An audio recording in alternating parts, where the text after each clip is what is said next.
বিগত কয়েকদিন ধরে চাঁদপুরের মতলব উত্তরে মেঘনা নদী দূষণে বিভিন্ন জাতের মাছ মরে ভেসে উঠছে।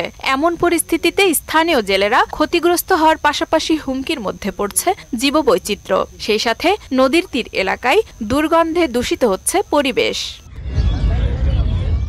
গত কয়েকদিন ধরে মতলবের দশানি, ষাটনল, জেলেপাড়া ও বাবুবাজার সহ মেঘনা নদীর পাড়ে ভেসে আসছে বিভিন্ন প্রজাতির মাছ।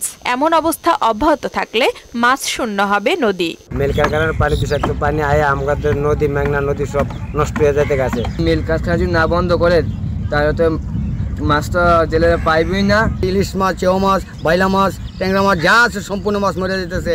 যারাই জাল লিয়ে যায় কোনো মাছ আয় না, কোনো খরচর টাকাই উড়াইতে না, তার খরচর টাকা আমিও চলা খুব কষ্ট। এখন নদীতে কোনো গোসল করতে পারে না, পচা পানি লেগে কোনো খাইতে পারে না, ধরতে পারে না। সরকার যদি কোনো একটা ব্যবস্থা নেয় তাহলে আমরা বাচ্চা যাবো। নদীতে অক্সিজেন প্রায় শূন্য হয়ে যাওয়ায় নদীতে থাকা বিভিন্ন জাতের বড় মাছ, মাছের পোনা ও জলজ প্রাণী মরে যাচ্ছে বলে দাবি করছেন মৎস্য গবেষণা ইনস্টিটিউট। দ্রবীভূত অক্সিজেনের পরিমাণ অনেক কম ছিল এবং অ্যামোনিয়ার পরিমাণ যেটা 0.01 মিলিগ্রাম পার লিটার থাকার কথা, ওখানে 2, 3 এবং কি 4 মিলিগ্রাম পার লিটার আমরা অ্যামোনিয়ার উপস্থিতি পেয়েছি, যেটা মাছের জন্য বিষক্রিয়া সৃষ্টি করেছে। এটা মূলত হয় ইন্ডাস্ট্রিয়াল ইফ্লুয়েন্টের কারণে। নদীর পানির দূষণ রোধে প্রয়োজনীয় পদক্ষেপ নেওয়া হবে বলে জানান জেলা প্রশাসক। আমরা আসলে এটা নিয়ে তদন্ত করছি, পরিবেশ অধিদপ্তর তদন্ত করছে।